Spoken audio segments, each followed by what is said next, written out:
I'd like to welcome you to our annual Veterans Commemoration. This is actually my very favorite event that we do. We will begin by welcoming Pastor Wayne Wilson for our invocation.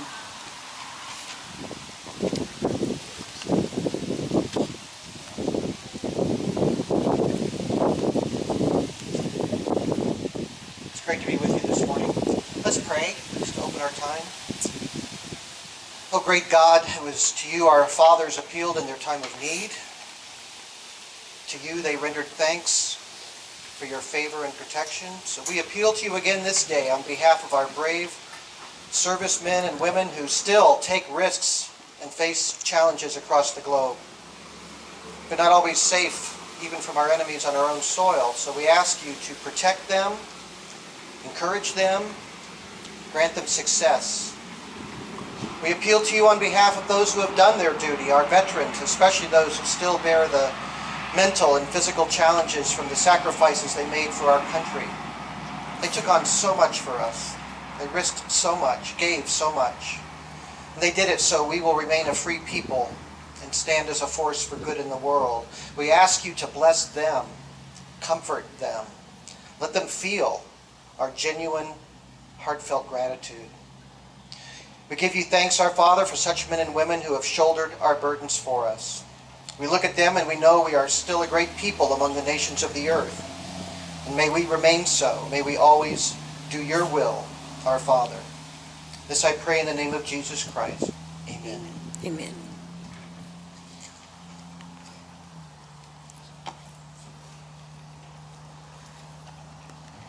Please stand for the presentation of colors brought to you by the Blue Eagle Color Guard from Edwards Air Force Base.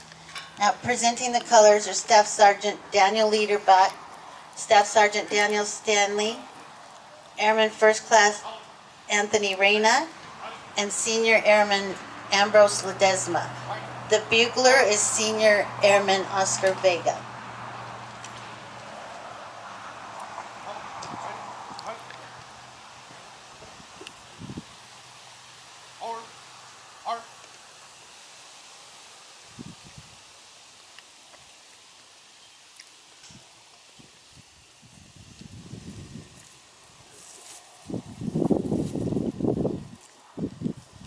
Left wheel, arch,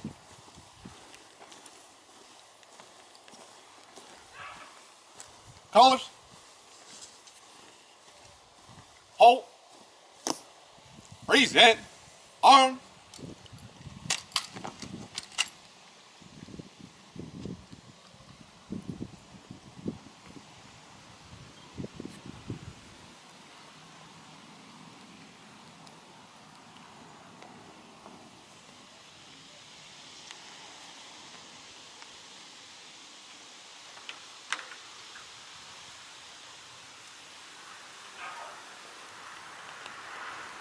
right, shoulder, arm,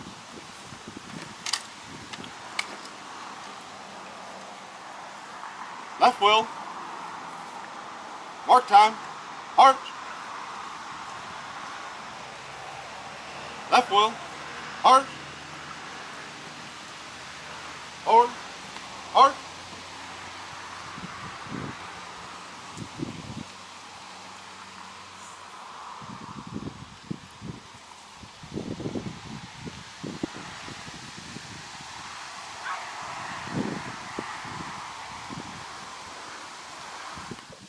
Please join me singing loud and proud.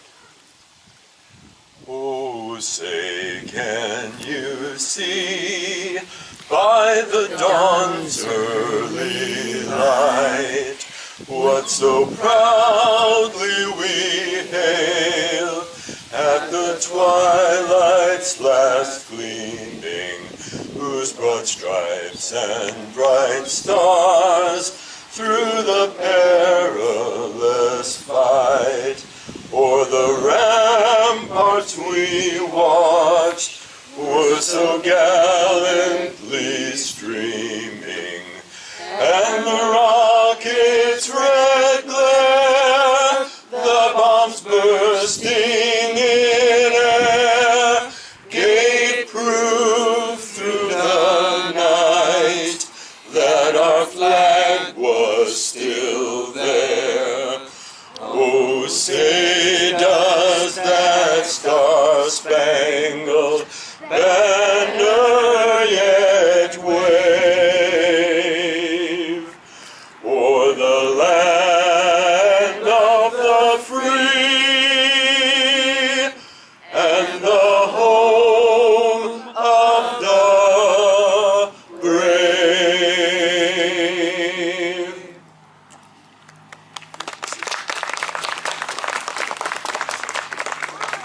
Thank you, Larry. You may be seated. We are honored today to have as our guest speaker Steve Harbeson, who was a sergeant in the U.S. Air Force. He began his U.S. Air Force career as a law enforcement specialist in New Mexico. And in 1977, he was stationed in Norway, where he was one of the first American airmen to enter Norway under arms since World War II. He ended his Air Force in Ankara, Turkey, at the Air Force base there, and he said he left there speaking fluent Turkish. I don't think today he remembers that, but we don't use Turkish very often here. Welcome, Steve. Thank you, Paulette. Thank you to the Friends of Acton Park for giving me this honor today. And thank you, everyone, for allowing me the honor of speaking to you on such an important day. This is one of the two most important holidays in America. If it wasn't for the brave men and women we honor here today and on Memorial Day, there would be no Independence Day, there'd be no Labor Day, there'd be no America as we know it. We would not know and enjoy the freedoms our forefathers envisioned for us. At the age of 17, I enlisted in the United States Air Force. I served from 1976, the year of our bicentennial, through 1980. My time in the Air Force was rewarding and educational. I traveled to far-off lands like Norway, Greece, Turkey, and even New Mexico. I joined the Air Force because of my love of aviation and my deep belief in patriotism. While I gave the military 4 years of my life, it gave me back a lifetime of inspiration, courage, leadership skills, and life's lessons that I still use today. My time in the military instilled in me a sense of pride and ownership of the great nation that we all call home. Although the Vietnam War had ended a year before I joined the Air Force, I still have memories of sending care packages at Christmas to my uncle, Michael Sheehy, and of seeing the weekly casualty reports and body counts on the news. I remember an aunt talking about a cousin who was killed in some unknown field in a land far away.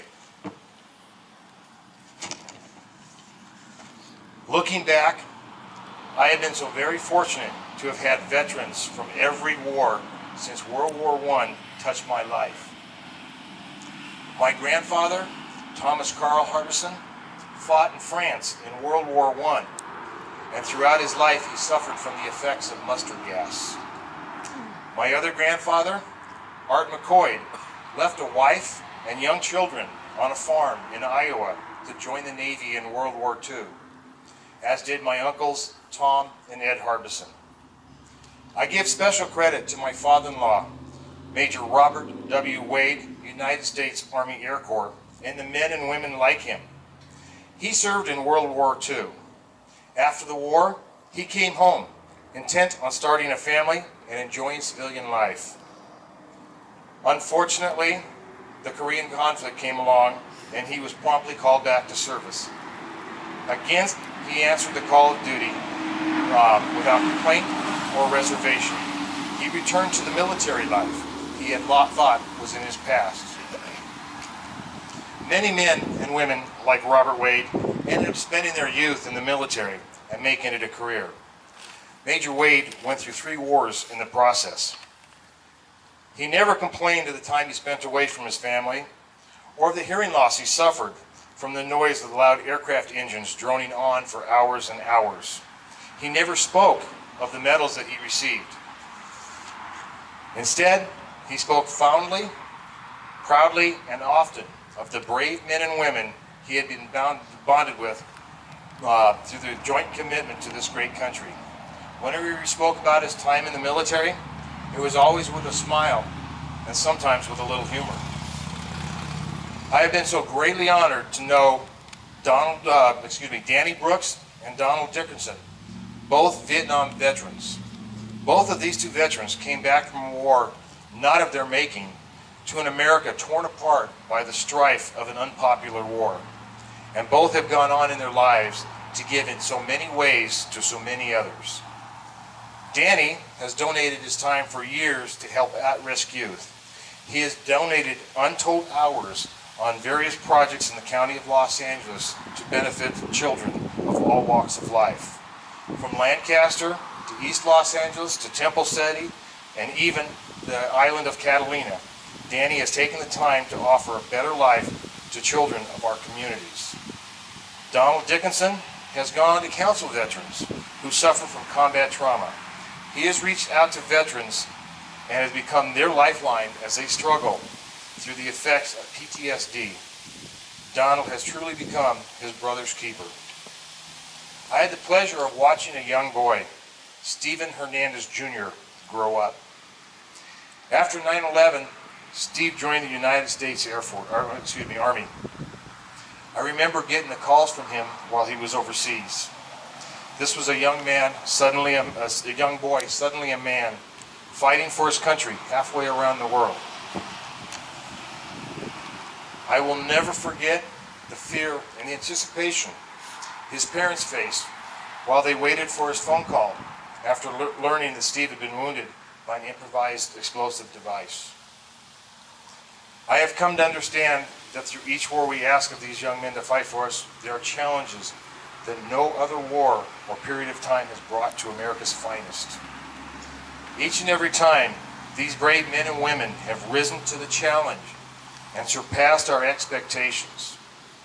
And while we have been safely at home, they have been bravely answered the call of duty that so many others have chosen to ignore. I am so honored to have been touched in so many ways throughout my life by veterans, and I truly honor them and their contributions to the freedom and America as we know it today. They have served their country bravely, with honor and integrity. But there is one other group of people who need to be acknowledged because of their sacrifices are just as important. Katie Galt and the men and women just like her. These are spouses and family members of those who serve. While they may not be fighting a war in some other country, they are serving us just the same. When you decide to marry a person in the military, you give up certain rights that civilians take for granted. Both times Katie was pregnant, her husband got deployed overseas. I cannot imagine a time so trying for a young woman that having your first and second child while your loved one's so far off away. I respect the fact that when they become military spouses, they give up the right to decide where they're going to live or even what house they're going to call home. I hold them in reverence. These are special people who wonder and worry about their loved ones, at the same time trying to make a sense of normalcy for the children. The whole time, they're hoping, waiting, and praying for that door to open up. When a person says "I do" to a military member, they haven't committed to just one person. They've committed to the entire military and to the America. These are the people that keep the men and women in uniform going through the tough times. So please, next time you see a person in the military, or their spouses, or a family member, don't just thank them. Tell them how proud you are of them. Tell them you understand what they have done for us. And please, don't just do it once a year. Do it every day. Thank you, and God bless America, the military, and their families.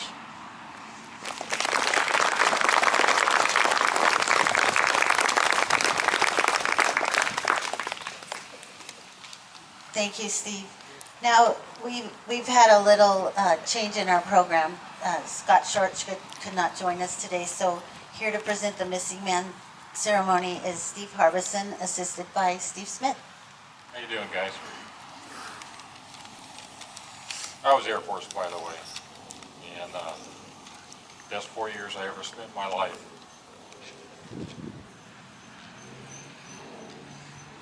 This is going to be tough for me. A lot of people I knew didn't come back. Went to places I didn't have to go. I don't know why God watched over me, but He did. But He missed some of them. Anyways, we call your attention to the small table there to the left. It occupies a place of dignity and honor. It's set for one, symbolizing the fact that members of our uniformed services are missing from our ranks. They are referred to as POWs and MIAs. We call them comrades. They are unable to be with us, with their loved ones and families, so we join together and pay humble tribute to them. Bear witness to their continued absence. This table is set for one, small, symbolizing the frailty of one prisoner alone against his or her suppressors. The tablecloth is white, symbolic of the purity of the intentions to respond to their country's call to arms. The single red rose in the vase signifies the blood that many have shed in sacrifice to ensure the freedom of our beloved United States of America. This rose also reminds us of the family and friends of our missing comrades who keep the faith while waiting for their return. The yellow ribbon is on the vase represents the yellow ribbons worn by the lapels of thousands who demand with unyielding determination a proper accounting of our comrades who are not among us today. The slice of lemon on the plate reminds us of their bitter fate. The salt sprinkled on the plate reminds us of the countless volunteers of families as they wait. The glass inverted, they cannot toast with us this day.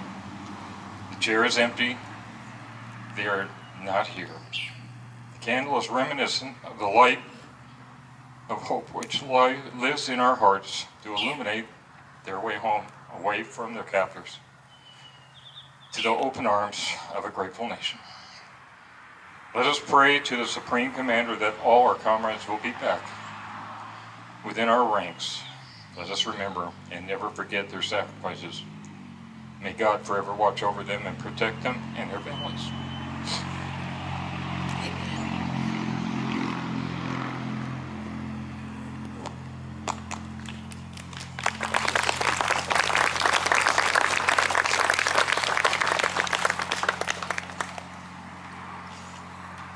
Thank you, Steve and Steve. Okay, before we recognize our veterans and active servicemen and women, I was asked to share with you, there is a group, a significant others group in the Antelope Valley, and they're there to help assist with the significant others of combat veterans in recognizing PTSD symptoms and provide guidance and support management. Now, Mrs. Bennett is here. If anybody would like to know more information, please see her after the ceremony. Now I'd like to read to you our veterans that we have flags for. Beginning with the U.S. Air Force, Jeffrey Archer, Master Sergeant. Charles V. Bruce, Sergeant. Ray B. Collins, Tech Sergeant. Jonathan Duran, Airman First Class. Brett Eastman, Staff Sergeant. Steve Harbeson, Sergeant. Joshua Jones, Private Second Class. William D. Litchfield, Major. Marshall Litchfield, Captain. Scott B. Litchfield, Airman First Class. Thor Marich, Master Sergeant. Jennifer Olson, Staff Sergeant. Mari Passantino, Captain. George Pruitt, Lieutenant Colonel. David J. Surge, Senior Master Sergeant. Steve Smith, Staff Sergeant. Phoenix Villanueva, I don't have that rank. And Justin Watson, Captain. Now in the U.S. Army, Scott A. Bailey, Major. Craig Bays, Sergeant. Kim Bennett, Sergeant E5. Johnny Cobra, E5. Manny P. Cortez, Jr., Sergeant First Class, E7. Eric William Darling, Sergeant.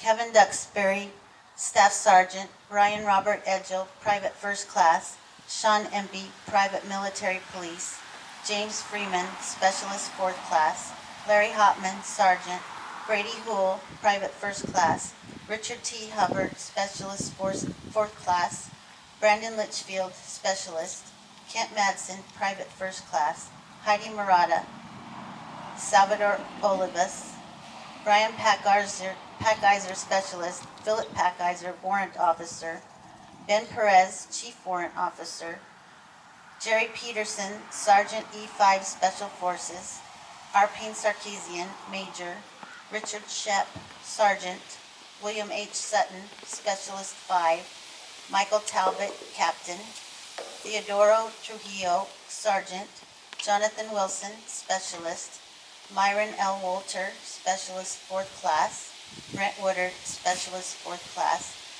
and Philip Zwart, Specialist.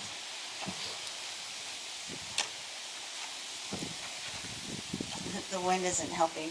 Okay, now in the U.S. Coast Guard, we have Matthew Depking, Lieutenant, Nicole Gerfellers, Lieutenant Junior Grade,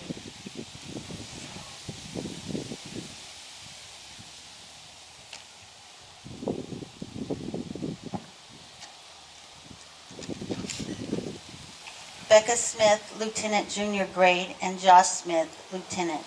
In the U.S. Marine Corps, Robert Betts, Private First Class, Nolan R. Cochran, Sergeant, Jacob Eston, Private First Class, Salvador Haragay III, Captain, Peter R. Marshall, Sergeant, Henry Reynolds, Sergeant, and Christopher Stagg, Sergeant. In the U.S. Navy, we have Peter J. Alfieri, Seaman, William G. Anderson, Seabees, Donald Alexander Belinsky, Petty Officer 3rd Class, Frank Clark, Petty Officer 1st Class, James Golden Clark, Ship's Cook 2nd Class, Russ Fox, Petty Officer 2nd Class, Michael Foster Jr., Fire Technician Seaman, Todd Harris, Petty Officer 2nd Class, Wesley Johnson, E6, Eduardo Rincon Jr., Private 2nd Class, Sandy Stanbro, Senior Chief, Steve Stanbro, Adam Woodard, Petty Officer 2nd Class, and Heather Savage. Thank you all.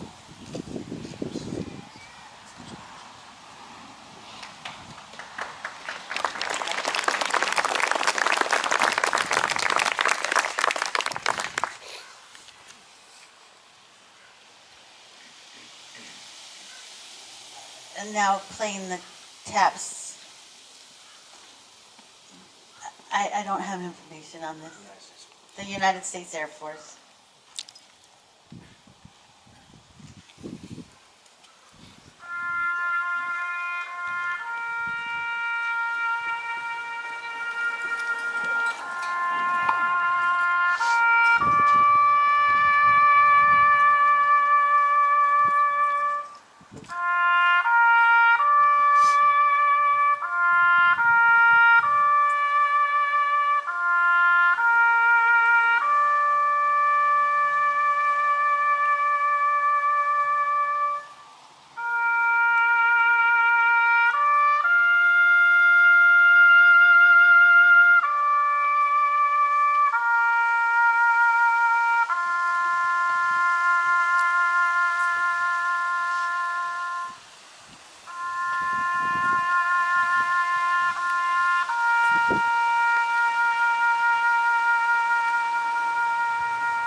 Anthem in recent times for this country and for the heroes of this country.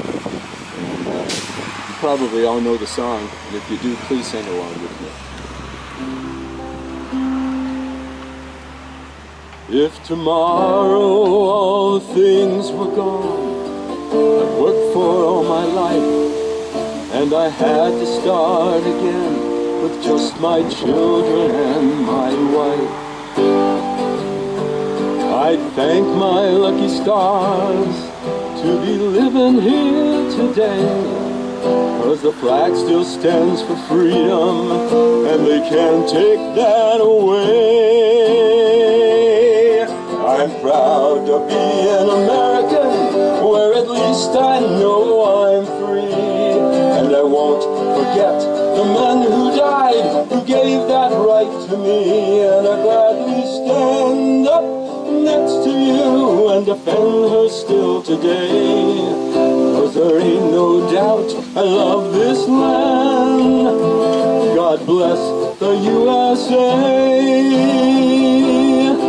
From the lakes of Minnesota to the hills of Tennessee, across the plains of Texas, from sea to shining sea, from Detroit down to Houston and New York to LA.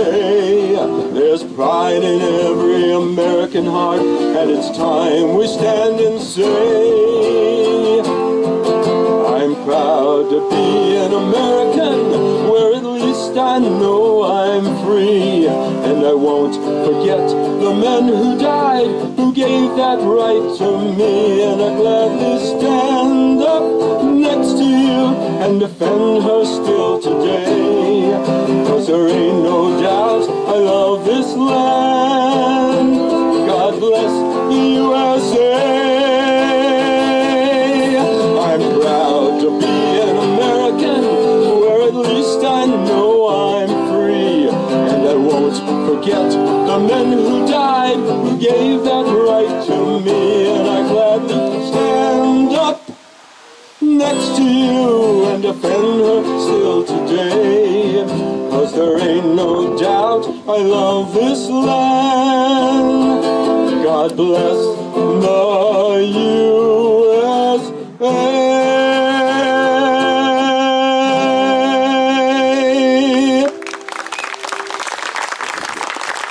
This concludes our ceremony. Thank you all for coming. I would like to let you know, if anybody's interested in purchasing a flag or donating for someone else's flag, please see one of the park ladies who are all here. There's 3 of us. Anyway, we can give you more information for future years. Thank you all.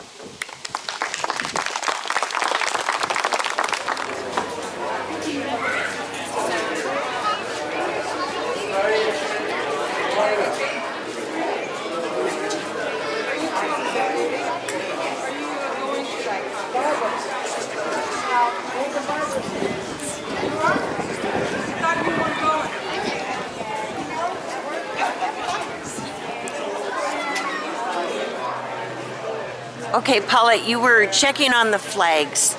We have 73 flags. 73 flags, and there are 4 service groups. How many from the 4 services? We have the Coast Guard, the Army, Air Force, Navy. I think that's it. Yeah. So hopefully next year we'll have more. We'll be putting them closer together, and eventually maybe we'll have solid flags on. How great. And then you keep them up until when? We keep them up for a week Okay. after, and